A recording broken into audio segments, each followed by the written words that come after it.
વાત કરીશું આણંદથી। આણંદ જિલ્લાના ઓડગામ નગરપાલિકા સામે સ્થાનિકોએ ગંભીર આક્ષેપો લગાવ્યા છે। ટેલિફોન ખરીદથી લાખુસીમ વિસ્તાર સુધી ઓડ નગરપાલિકા દ્વારા બનાવાયેલા રસ્તાઓ તકલાદી અને ધારાધોરણ મુજબ ન બન્યા હોવાનો સ્થાનિકોનો આરોપ છે। લાખો તલવાડી વિસ્તારમાં તાજેતરમાં બનવાયેલા 300, 500 અને 700 મીટરના રસ્તાઓમાં હલકી ગુણવત્તાનો સામાન વપરાયો હોવાની પણ ફરિયાદ છે। સ્થાનિકો કહેવું છે કે સરકાર પૂરતા ફંડ આપે છે છતાં નગરપાલિકાની બેદરકારીને કારણે લોકો મુશ્કેલી ભોગવી રહ્યા છે। જ્યારે નગરપાલિકા વહીવટીતંત્ર રસ્તા ધોરણસર બન્યા હોવાનો દાવો કરી રહ્યું છે। ઓડ નગરપાલિકા સામે સ્થાનિકોનો આક્ષેપ ઉઠાયા છે કે તકલાદી રસ્તાઓથી નાગરિકોમાં ભારે રોષ ફેલાયો છે। જે લાખો તલવાડી વિસ્તારમાં અધૂરું કામ, હલકી ગુણવત્તાનો સામાન વપરાયો હોય તેવું જોવા મળી રહ્યું છે। જે નગરપાલિકા વહીવટ સામે સવાલો ઉઠવા પામી રહ્યા છે।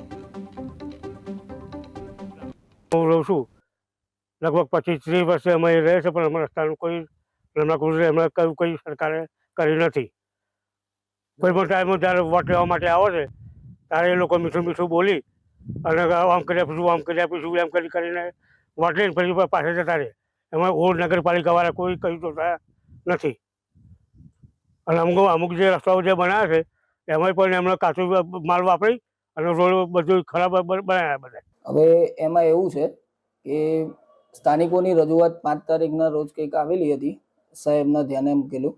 સાહેબે અમને બોલાવીને મારા દ્વારા અને અમારા કન્સલ્ટન્સીને બી સૂચના આપેલી કે આ જે રજૂઆત આવેલી છે તો એના માટે તમે સ્થળ તપાસ કરવા જઈ આવજો।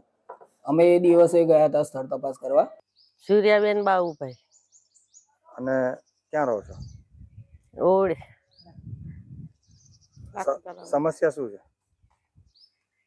આણંદ જિલ્લો, તાલુકો આણંદ, ઓડ લાખો વિસ્તાર રહેવાનું। આ રસ્તા બધા બોધ્યા પણ અધૂરા બોધ્યા।